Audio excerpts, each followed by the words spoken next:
Hello students, welcome back. पिछले video में मैंने आपको पढ़ाया न्यूक्लियोसाइड। आज मैं आपको पढ़ाती हूँ न्यूक्लियोटाइड। न्यूक्लियोटाइड्स, देखो न्यूक्लियोटाइड्स क्या है। Nucleoside plus phosphoric acid.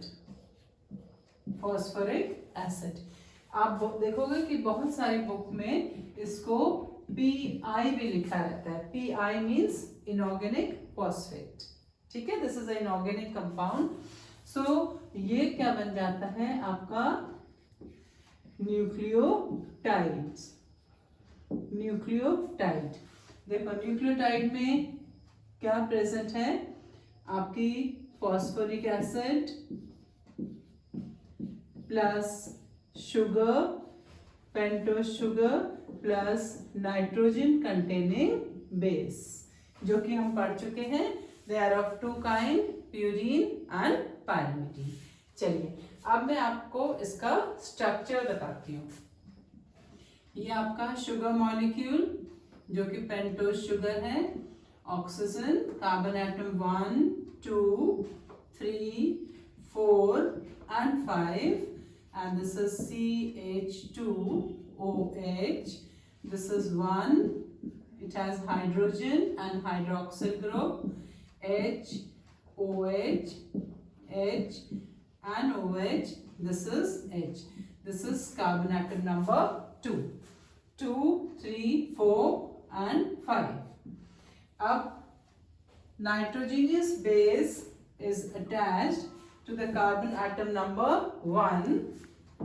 This is, say for example, uracil. This is NH, and this bond is N-glycosidic linkage या bond. ये स्ट्रक्चर क्या है, न्यूक्लियोसाइड। अब हम पढ़ रहे हैं न्यूक्लियोसाइड प्लस फॉस्फोरिक एसिड।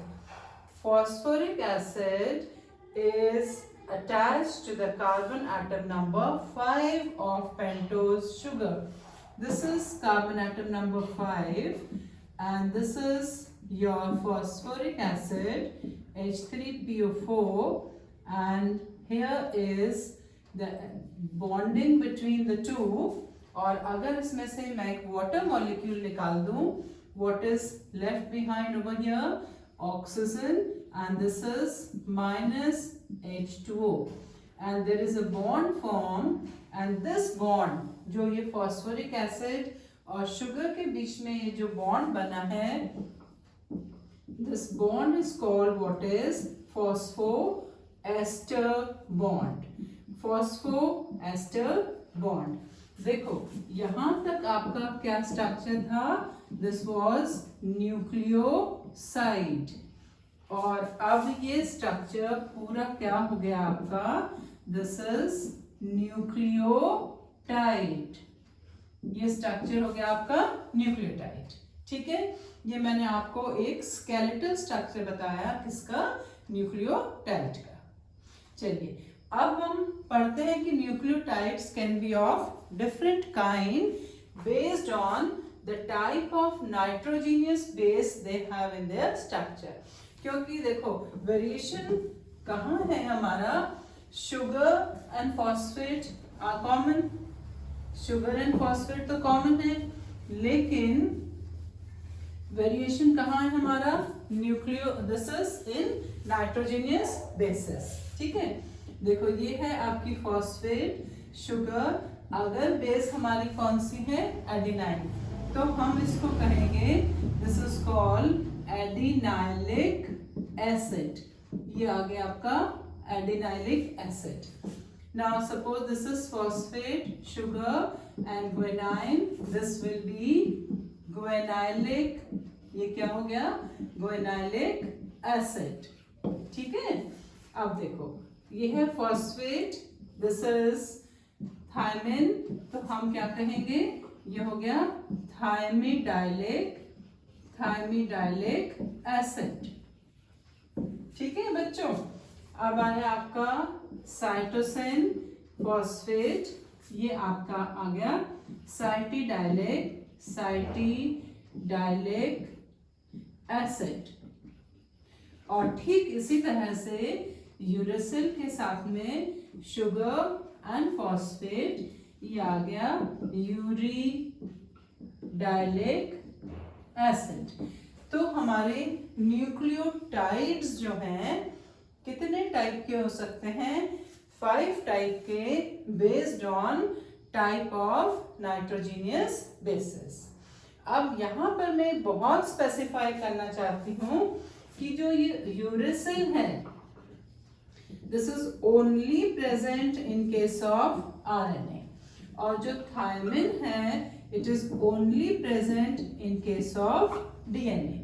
क्योंकि यहाँ पे हम न्यूक्लियोटाइड इन जनरल पढ़ रहे हैं, तो आपको पांचों के 5 न्यूक्लियोटाइड्स के नाम याद करने पड़ेंगे। अच्छा, अब हमने ये न्यूक्लियोटाइड्स, न्यूक्लियोसाइड्स क्यों पढ़े? क्या इसका रीजन है? क्योंकि जितने भी न्यूक्लियोटाइड्स हैं, on polymerization what are they going to form? They are going to form what? All these nucleotide on polymerization, जब ये क्या करेंगे, अपना पॉलीमर बनाएंगे, so they are going to form the nucleic acid called DNA and RNA. क्या बनाएंगे? Deoxy ribose nucleic acid and ribose nucleic acid. ठीक है, चलिए अब आपको और इसमें स्पेसिफिक चीज क्या बतानी है कि आपने देखो, मैं एक स्पेशल एग्जांपल लेती हूँ एडिनाइलिक एसिड का। अब मैं एडिनाइलिक एसिड का एक और नाम लिख सकती हूँ। क्या नाम लिख सकती हूँ? आप सोचो, अगर ये शुगर और सिर्फ नाइट्रोजनस बेस है, this if it is only sugar nitrogenous base, तो मैं इसको क्या कहूंगी? मैं इसको कहूंगी दिस इज एडिनोसाइन। फाइन, मैंने क्या कहा? एडिनोसाइन। अब मैंने इसमें एक फॉस्फेट और ऐड कर दी, तो मैं क्या कहूंगी? Adenosine monophosphate.